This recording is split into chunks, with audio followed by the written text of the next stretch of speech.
Primer libro de los Reyes, el capítulo 14. Oramos y vamos a ir leyendo en el transcurso de la exposición. Señor, gracias por tu misericordia una vez más. Pensar, Señor, que estamos aquí porque tú has derribado los ídolos de nuestros corazones. Pensar que estamos aquí porque Jesucristo ha sido iluminado, ha brillado en nuestros corazones, en nuestros pensamientos. Pensar que estamos aquí porque tú, oh Padre, nos has traído libertad, nos has redimido. Nosotros no podemos completar, llenar, actuar, tener un rendimiento que llegue al nivel que pueda compararse a lo que tú haces y has hecho por nosotros. Sabemos, Señor, que todas nuestras acciones están limitadas, son finitas, y que tú las recibes por tu condescendencia, por tu amor y por tu gracia. Recibe nuestra adoración porque así tú has querido. Tú recibes, Señor, nuestras alabanzas porque así tú lo has decidido. Pero no, Señor, porque nosotros seamos capaces de adorarte en la medida de tu grandeza. Pero gracias, Señor, por llamarnos a ser pueblo tuyo, a ser tus sacerdotes, tu pueblo, Señor, de reyes y sacerdotes. Y tú te agradas en que nos reunamos bajo la autoridad de tu palabra para bendecir tu nombre. Y aquí estamos, oh Padre, para ser edificados con tu palabra. Y como tú nos has tratado con gracia, salvándonos, igual, Señor, reconocemos que nos tratas con gracia, santificándonos. Así que guíanos, Señor, dirígenos a través de la reflexión de tu palabra y que vayamos a nuestros hogares, a nuestros trabajos, a nuestros quehaceres capacitados para vivir en el poder de tu palabra y de tu Espíritu Santo. Estamos en tus manos. Por Cristo lo pedimos y por Él te damos gracias. Amén y amén.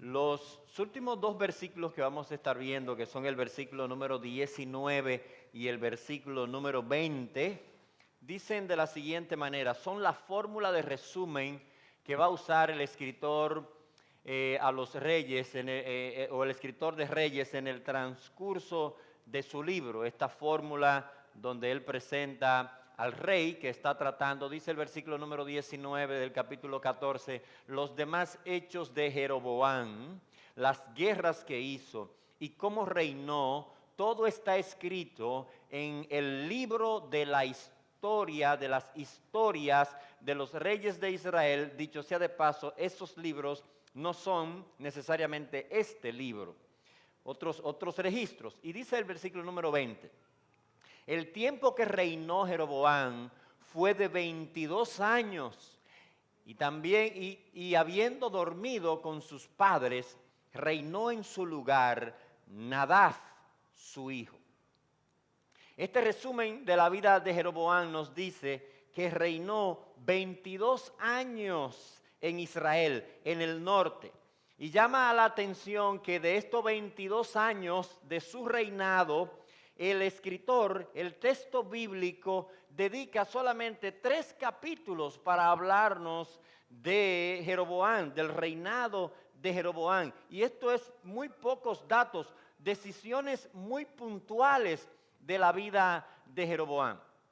Y esto nos deja ver que desde el punto de vista del escritor de Reyes, desde el punto de vista profético del escritor, lo que importa no era todo lo que Jeroboam hizo en esos 22 años, sino las decisiones que él tomó con relación a Dios y con relación a su palabra. Eso era lo más significativo. Y es por eso que en 4 capítulos él va a decir o va a describir este reino de Jeroboam.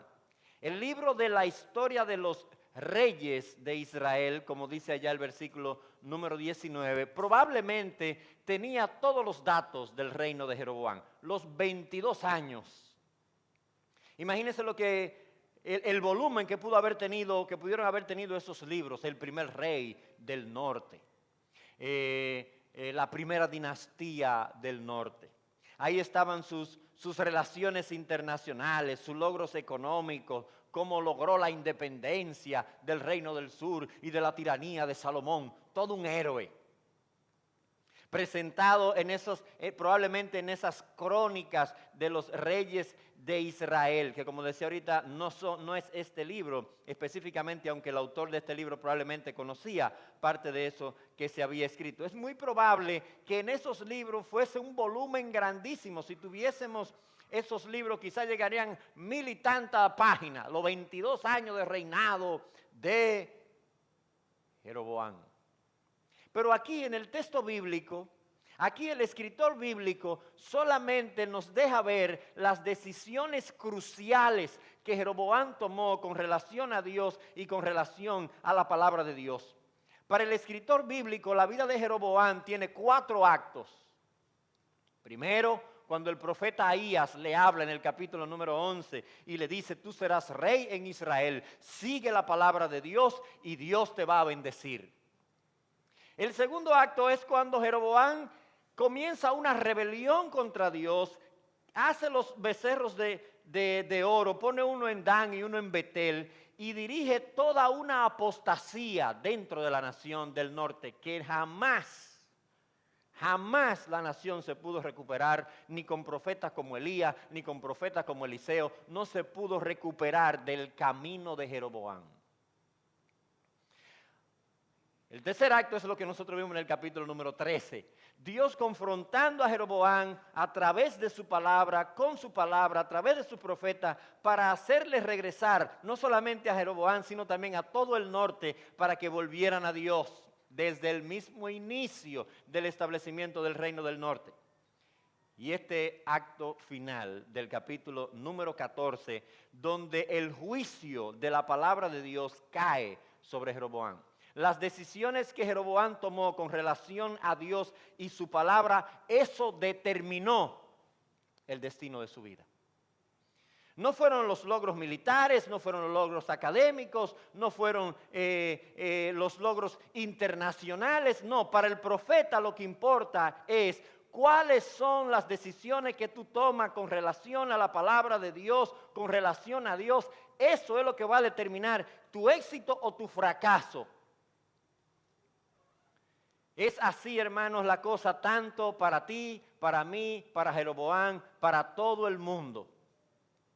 No es cuántos logros políticos tú alcances, no es cuán bien te vaya económicamente, no es cuántas empresas tú puedas comenzar y mantener, no tiene que ver con eso, tiene que ver en cómo es tu relación con Dios y su palabra. Eso es lo que determina el éxito verdadero o el fracaso.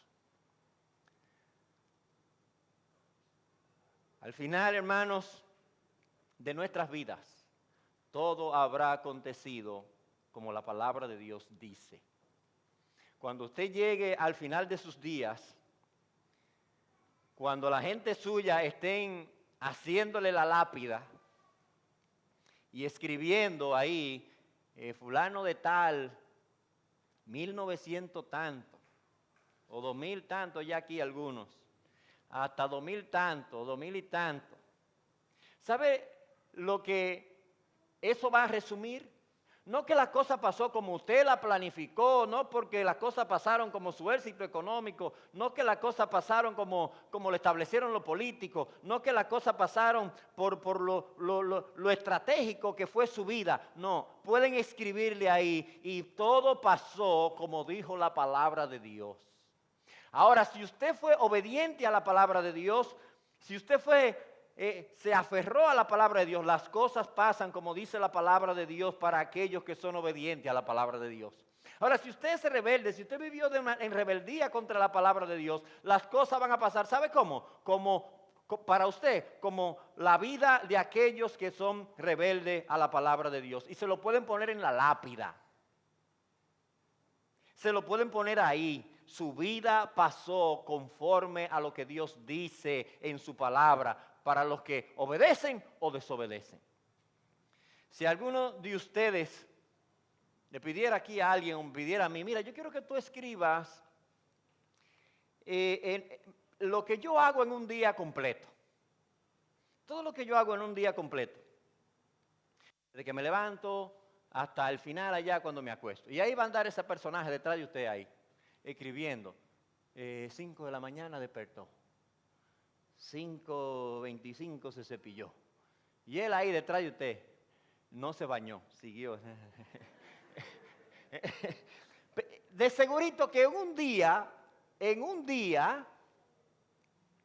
él va a escribir, probablemente va a llenar toda una nota, todo un cuaderno. Va a ser un solo día de su vida con más volumen que los 22 años de Jeroboam que el escritor bíblico nos está dando.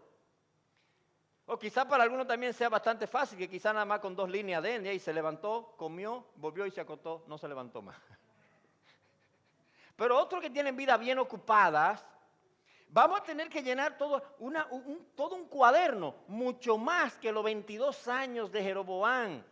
22 años, aquí está totalmente resumido en varios eventos, 4 episodios nada más de la vida de Jeroboam. Pero esos episodios nos están diciendo cuál es tu relación con la palabra de Dios. Esas son las decisiones que importan, eso es lo más significativo.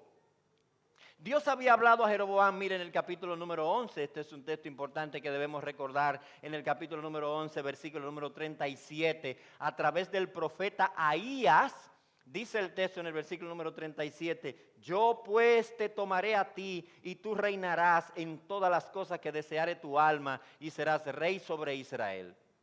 Y si prestares oído a todas las cosas que te mandare y anduvieres en mis caminos e hicieres lo recto delante de mis ojos, guardando mis estatutos y mis mandamientos, como hizo David mi siervo, yo estaré contigo y te edificaré casa firme como la edifiqué a David y yo te entregaré a Israel. Como puede verse ahí, el proyecto del reinado del norte, hermanos y amigos, si tenemos en esta mañana, estaba garantizado. O sea, el éxito del proyecto del norte estaba garantizado y allá le está diciendo, si tú sigues la palabra de Dios, el proyecto del reino del norte, eso va a ser un éxito. Tú solo tienes que seguir la palabra de Dios. La promesa de Dios es la garantía de la firmeza, de la estabilidad, de la durabilidad. Tristemente, a Jeroboam se le ocurrió la fascinante idea de que él podía edificar su vida, podía edificar su familia y podía edificar el reino del norte rechazando la palabra de Dios. Y es ahí en esa planificación donde él fracasa, es en ese consejo donde él fracasa. Ahora, ¿cómo nosotros podemos planificar nuestras vidas sin que la echemos a perder? ¿Qué es lo que realmente garantiza nuestro éxito a corto, a mediano y a largo plazo? Echar a Dios tras nuestras espaldas, olvidarnos de Dios, es echar a perder nuestra existencia. La única manera de nosotros edificar nuestra vida de manera exitosa es permaneciendo firmes en la palabra de Dios. Y aquí en este capítulo número 14, nosotros nos damos cuenta de cómo Jeroboam echó a perder su vida. Echó a perder este llamado que Dios le había hecho. Y lo primero que nosotros notamos aquí y que debemos recordar es que nosotros no debemos esperar que sea demasiado tarde para buscar la guía de Dios. Tenemos que buscar a Dios en el momento oportuno, cuando Dios nos está llamando. Mira el caso aquí, versículo número 1 del capítulo 14. Hay gente que les encanta jugar con la paciencia de Dios,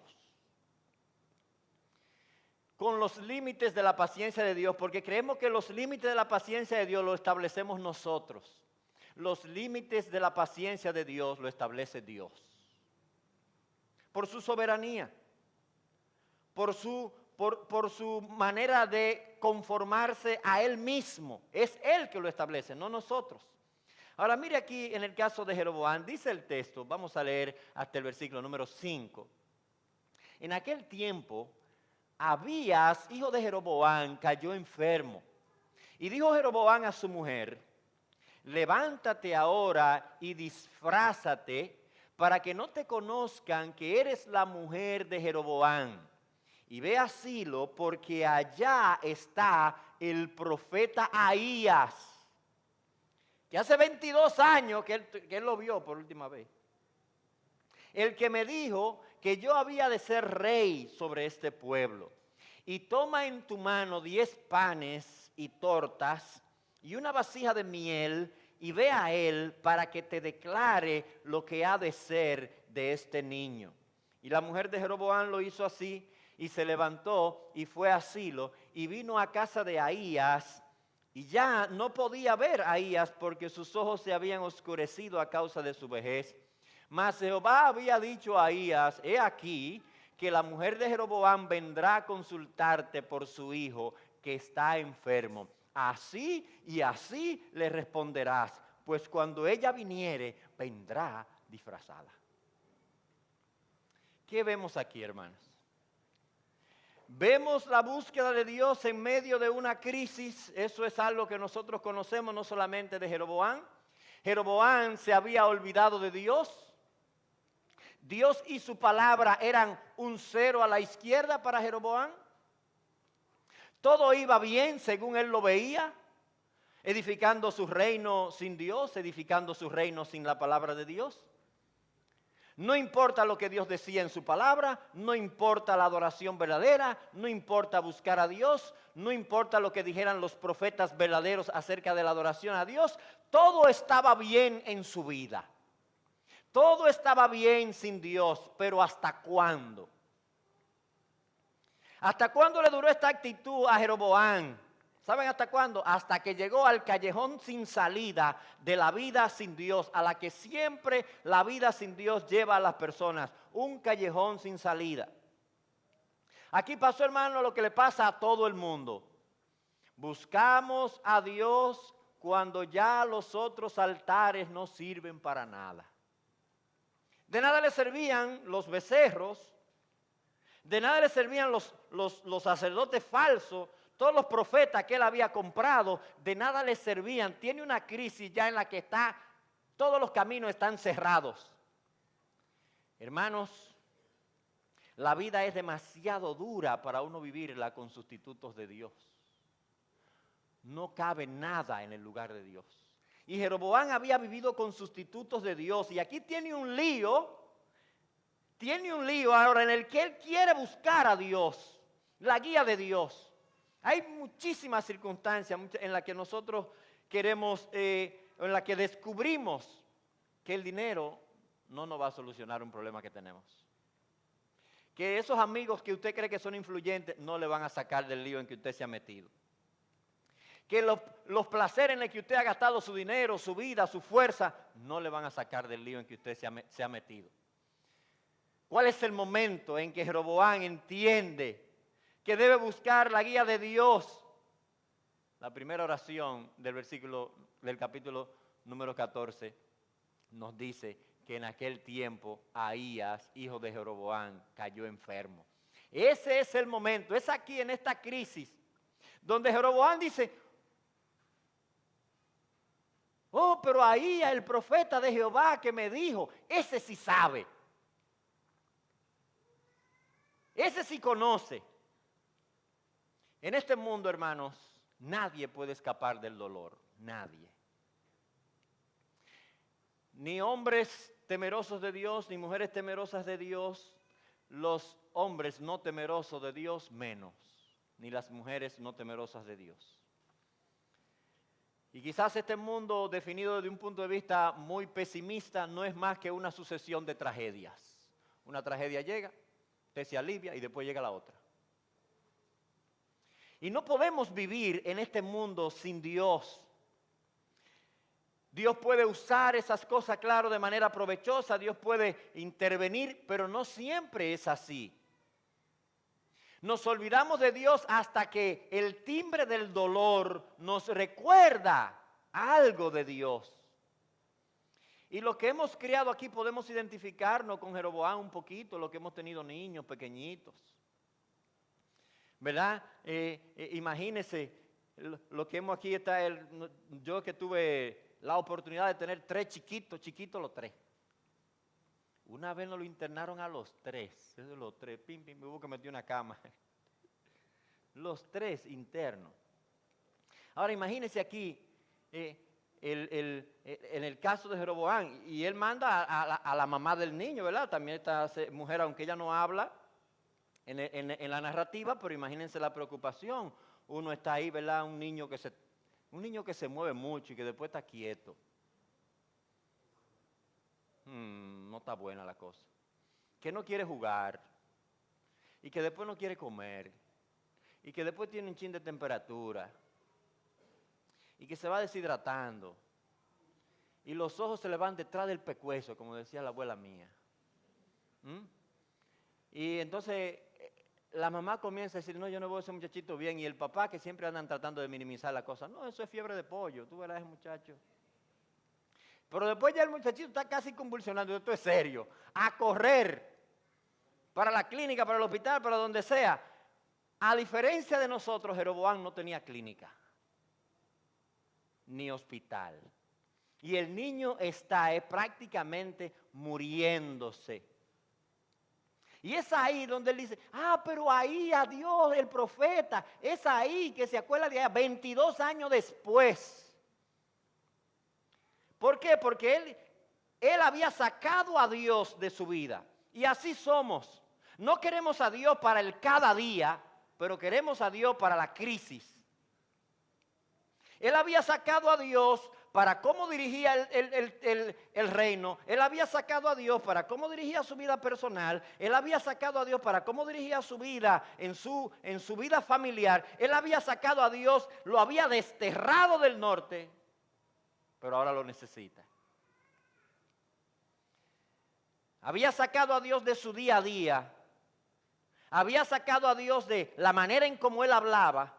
Había sacado a Dios de lo que él veía en la televisión de Jeroboam, en el celular de Jeroboam, en la computadora de Jeroboam, la manera en que le hablaba a sus hijos y a su esposa, etcétera, etcétera, etcétera. Ahora, él necesita a Dios. Él necesita buscar a Dios. La vida sin la guía de Dios, hermanos, es una vida difícil. Es una vida que no puede ser soportada. Aún nosotros, en obediencia a la palabra de Dios, sabemos que tenemos que enfrentar dificultades. La vida sin Dios no se puede llevar. Jeroboam aquí está ahora encerrado en las consecuencias de sus propias decisiones. Ahora, ¿qué más vemos aquí? ¿Cómo Jeroboam quiere manejar la situación? Dice el texto, en el versículo número 2, que la estrategia de Jeroboam es disfrazar a su esposa, que se disfrace. Mire cómo dice el versículo número 2, dijo Jeroboam a la mujer, levántate y ahora disfrázate para que no te conozcan que eres la mujer de Jeroboam, y ve a Silo, porque allá está el profeta Ahías, el que me dijo que yo había de ser rey sobre este pueblo. Es interesante el reconocimiento de Jeroboam. Dice, Ahías dijo que yo iba a ser rey, yo soy rey.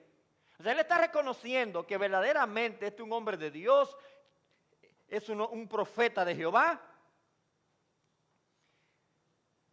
Es un reconocimiento de que el pecador aquí, de que el rebelde aquí había sido él mismo, el mismo Jeroboam. Ahora él quiere buscar la palabra de Dios tratando de manipular la circunstancia, tratando de manipular la situación. ¿Por qué Jeroboam hace esto? ¿Por qué no va él mismo al profeta? ¿Por qué intenta ocultar la realidad enviando a su esposa disfrazada? ¿Usted sabe cuál es la razón? La razón es que él anda buscando información. Él no está arrepentido de su pecado, ni anda buscando transformación. Él está acostumbrado a manipular las circunstancias, a manipular la religión de su contexto, y aquí no le va a salir. Jeroboam quiere manipular a Dios, pero no quiere obedecer a Dios.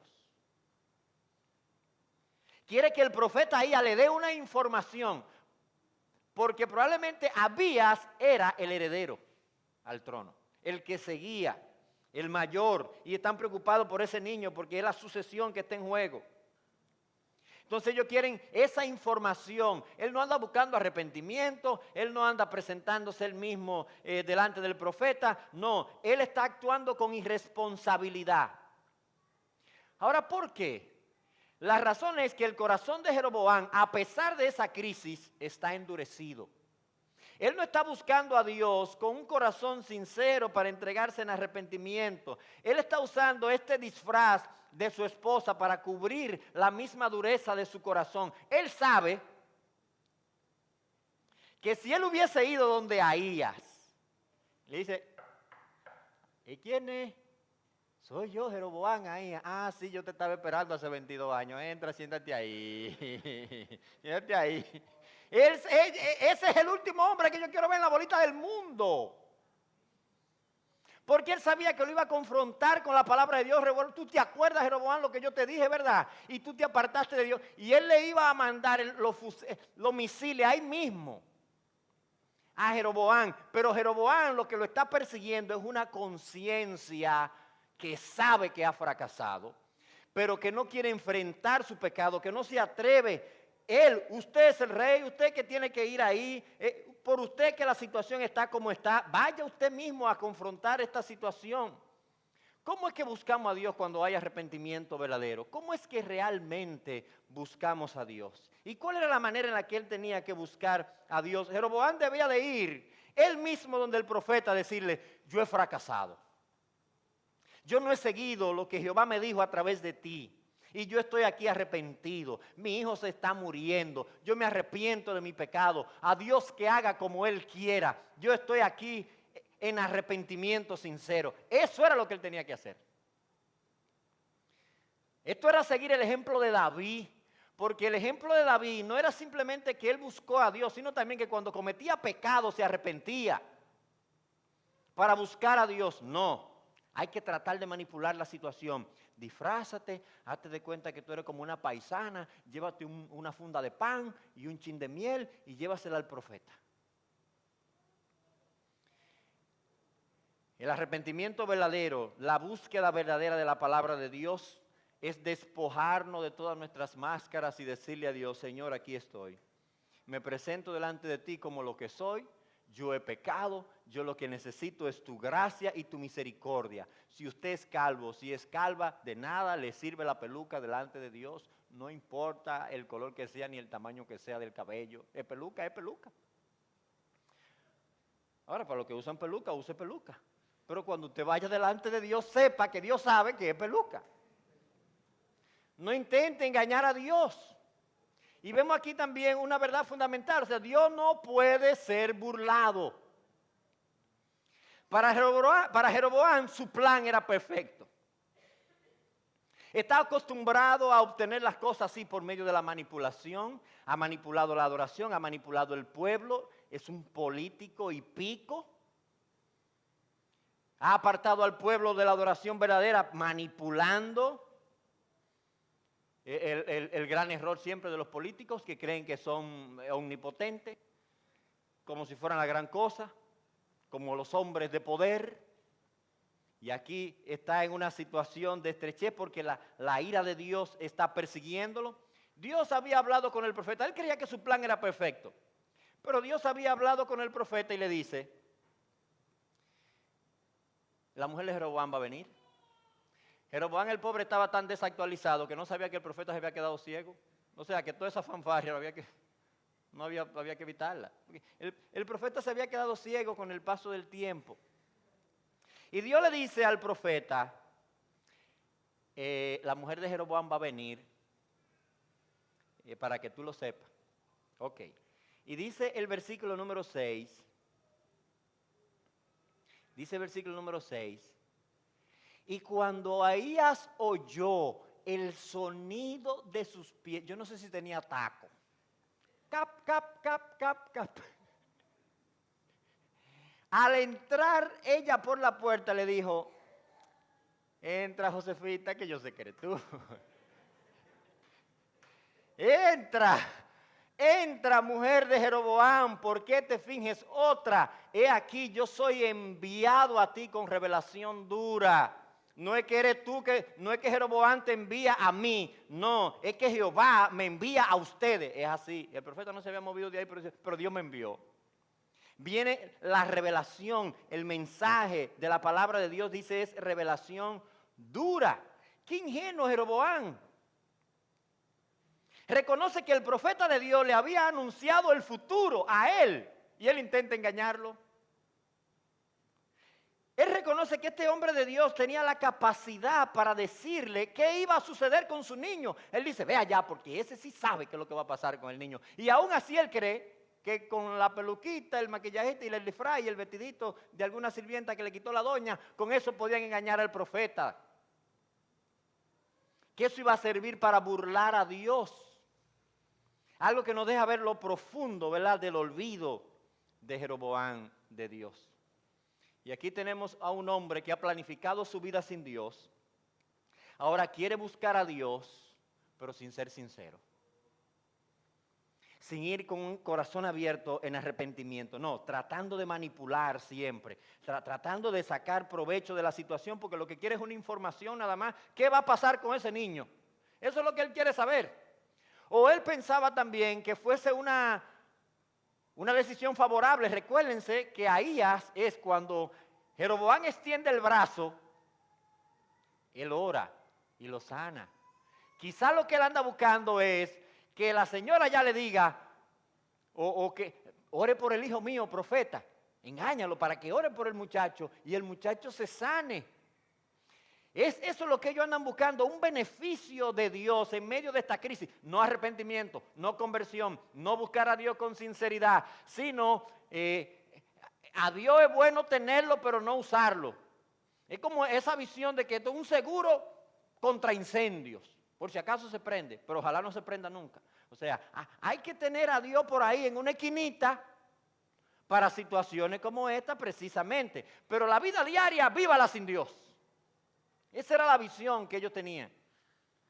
Jeroboam echó a perder su vida. Ahora, no espere usted que sea demasiado tarde para buscar a Dios. Busque a Dios todos los días de su vida. Usted necesita a Dios todos los días de su vida. Usted necesita la palabra de Dios todos los días de su vida. Usted necesita estar en comunión con Dios todos los días de su vida. No busque a Dios solamente en situaciones tembló la tierra. El otro día. Ay, Señor, ven. Ahora sí, ven. Y después, ¿qué pasa? No, ya quédate. Así no. Necesitamos a Dios todos los días, todos los días, todos los días, todos los días. Todos los días. Ahora, además de esto, de no esperar situaciones de solamente de crisis para buscar a Dios y la guía de la palabra de Dios, usted puede darse cuenta aquí que no desprecie la palabra de Dios ahora en el presente. O sea, cuando Dios le trata con gracia y misericordia, dándole su palabra ahora, no la rechace, acepte la palabra de Dios en este preciso momento. Antes de que sea demasiado tarde, antes que lleguen eso precisamente, usted nada más esté buscando en un momento de crisis. No, Dios quiere que usted le busque aquí ahora y piense en Él aquí ahora. Mire lo que le dice Ahías a la mujer de Jeroboam. Versículo número 7 en adelante. Dice el texto: ve y di a Jeroboam que él fue que debió de haber venido.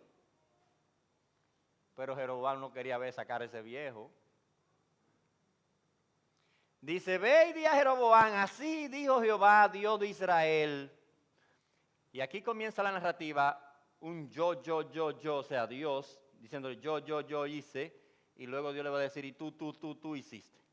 Dice el versículo número 7, por cuanto yo te levanté de en medio del pueblo, yo te hice príncipe sobre mi pueblo Israel, yo rompí el reino de la casa de David, y yo te lo entregué a ti, y ahora tú, y tú no has sido como David mi siervo, que guardó mis mandamientos y anduvo en pos de mí con todo su corazón, haciendo solamente lo recto delante de mis ojos, sino que tú hiciste lo malo sobre todos los que han sido antes de ti, pues tú fuiste y te hiciste dioses ajenos e imágenes de fundición para tú enojarme, y a mí tú me has echado tras tus espaldas.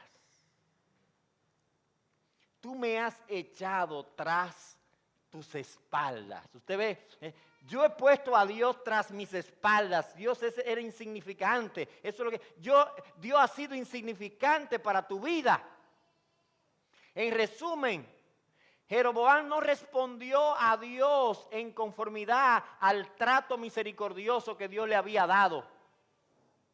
Dios siempre está dándonos de su gracia más allá de lo que merecemos. Dios diciéndole, yo te agarré, yo fui que te abrí la puerta, yo fui que dividí el reino, yo fui que te puse como rey. Tú eras un empleado de Salomón y yo te puse al mismo nivel de Salomón. Y luego tú respondiste como un malagradecido.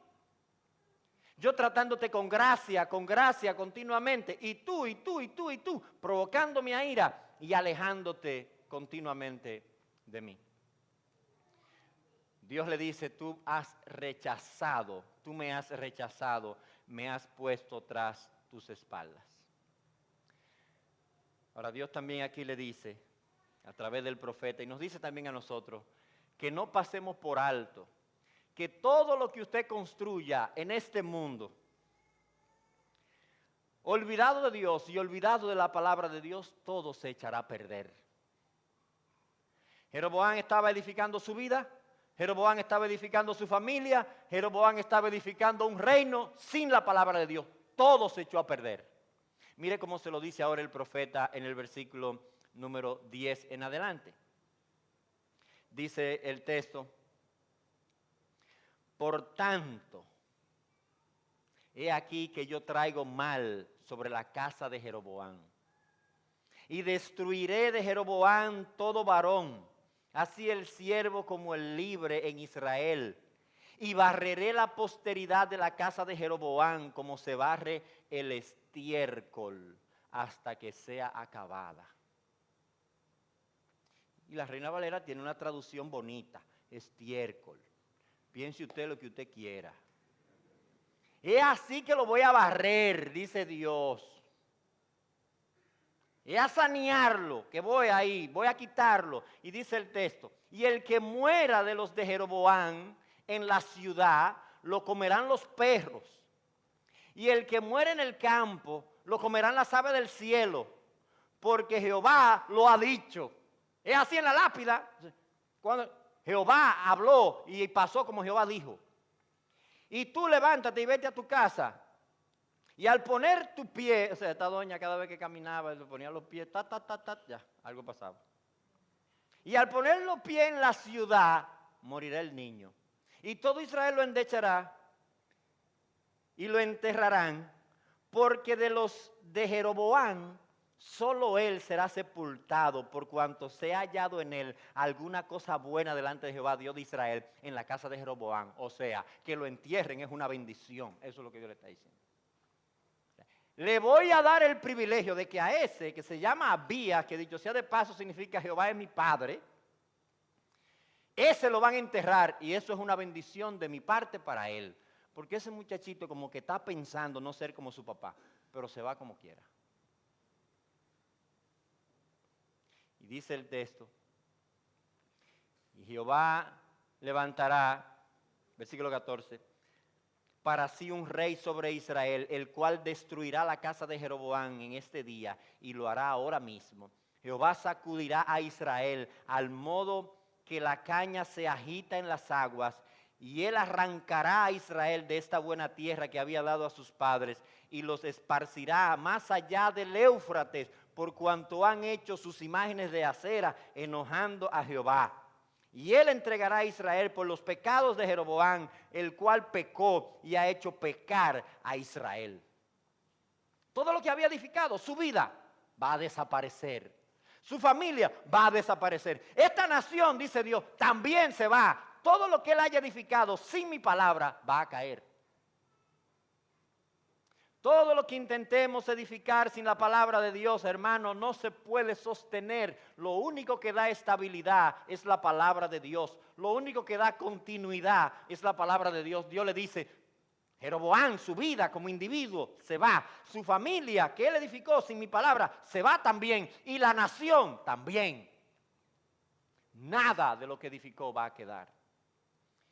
Y es esa narración, es esa información que es significativa para nosotros y que es significativa para el escritor bíblico. Nuestra relación con la palabra de Dios. Si echamos a Dios tras nuestras espaldas, si nos olvidamos de Dios o si obedecemos a Dios.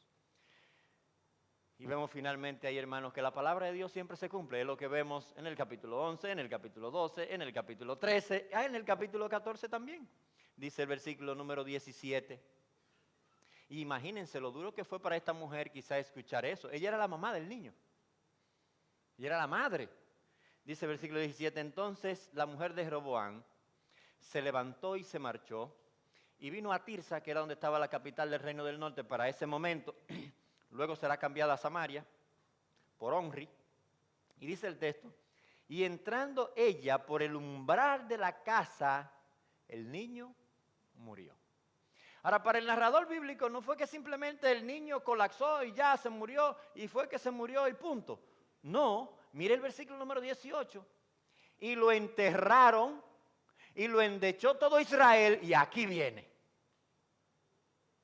¿Usted ve qué es lo que dirige la historia humana? ¿Usted ve cuál es el timón de la historia humana? ¿Cuál es la programación de la historia humana? Dice, conforme a la palabra de Jehová, la cual él había hablado por su siervo el profeta Ahías. Eso es lo que el texto nos está enfatizando. Las cosas, señores, pasan en conformidad a la palabra de Dios. Sea que usted decida obedecer la palabra de Dios, pasará conforme a la palabra de Dios. Pero sea que usted decida ser rebelde a la palabra de Dios, pasará conforme a la palabra de Dios. Hermanos, amigos también que están aquí, si usted va a buscar a Dios, busque a Dios sin máscaras. En arrepentimiento verdadero, sin disfraz. Estamos en la era del disfraz. En la era de los filtros, en la era de los frescos, pero ¿y eso usted? Cuando usted lo ve ahí, en una imagen, en una foto, en la era del Guaymamá. Ah, Guaymamá es usted. Oh, fresco, usted sí se ve joven ahí. Planchadito, hermano, mire. Y esos teléfonos hacen milagros. Supongo que habrán algunos que estarán esperando la tecnología cuando los teléfonos hagan eso, pero en la vida sí real y que designar. No, en la búsqueda de Dios, nosotros tenemos que venir a Dios con arrepentimiento verdadero. Usted viene a Dios, usted es un orgulloso. Usted no puede venir a Dios pensando que la Madre Teresa de Calcuta, que yo sí soy humilde. No, usted es orgulloso, venga y dígale a Dios, Dios, lo que yo soy es un orgulloso. Yo necesito que tú trabajes conmigo, yo me arrepiento de mi orgullo. Si usted lo que es un miedoso y usted a todo le tiene miedo y todo le da ansiedad, pues eso es lo que usted tiene que decirle a Dios. Señor, lo que yo tengo es miedo. Yo tengo miedo del presente, del futuro. Y además yo tengo miedo hasta del pasado. Ayúdame. Eso es lo que usted tiene que decirle. No venga a disfrazarse de que usted es lo más valiente que hay. Usted necesita la ayuda de Dios. Si usted es una persona avariciosa, si usted es una persona que tiene debilidad con su autodominio ante la presión sexual de nuestro tiempo, dígaselo a Dios en conversión, en arrepentimiento, en una conversación sincera con Dios. No venga a tratar de manipular las cosas, usted disfrazándose de lo que no es. Tenemos que buscar a Dios con sinceridad. Señor, yo soy una persona que yo no amo a nadie. En esta vida yo no amo a nadie, yo nada más me amo yo. Pues usted quiere venir ahora que usted ama a sus hijos, que usted ama a su esposa, que usted ama a sus vecinos, que usted ama a los hermanos de la iglesia, que usted es lo que más ama en la iglesia. No, dígale a Dios que usted es una persona egoísta, centrada en sí mismo, que necesita experimentar el poder de la santificación y de la imagen de Cristo en su vida. Eso es. No podemos tratar de ir a manipular las cosas. Cuando buscamos a Dios con sinceridad, lo buscamos sin máscara, tal y como somos, para que Dios trabaje en nuestra vida. Ahora, hermanos y amigos, como decíamos anoche, como hemos dicho ya también varias veces, la palabra de Dios no va a fallar. Y volvemos a repetirlo, la palabra de Dios es el timón de la historia, la palabra de Dios dirige la programación de la historia, la palabra de Dios crea la historia. La palabra de Dios es que establece las curvas y las rectas de esta historia, porque es la historia de Dios. Todo pasará según la palabra de Dios. Ponga su vida ahí, en esa línea del pensamiento de la palabra de Dios. ¿Cómo ha sido tu relación con la palabra de Dios hasta este punto, hasta este momento? Y como decíamos anoche, la palabra de Dios y Dios son equivalentes. Cuando decimos cómo ha sido tu relación con la palabra de Dios, es cómo ha sido tu relación con Dios. La palabra de Dios es lo que garantiza nuestro éxito verdadero ahora, a mediano, a largo plazo. Así que creamos la palabra de Dios y obedezcamos la palabra de Dios. Señor, gracias por tu misericordia. Señor, todo pasará, pero tu palabra no pasará. Te bendecimos, Señor, te adoramos. Y estos capítulos nos enseñan que realmente no es un juego. Lo que tú nos revelas, lo que tú nos das a conocer en tu palabra, tú lo tomas, Señor, con mucha importancia. Ayúdanos también a nosotros a tomarlo con mucha importancia, para que edifiquemos nuestras vidas, Señor, sobre tu palabra. Gracias, Señor, por este tiempo y pedimos tu dirección y tu guía en el nombre de Jesús. Amén y amén.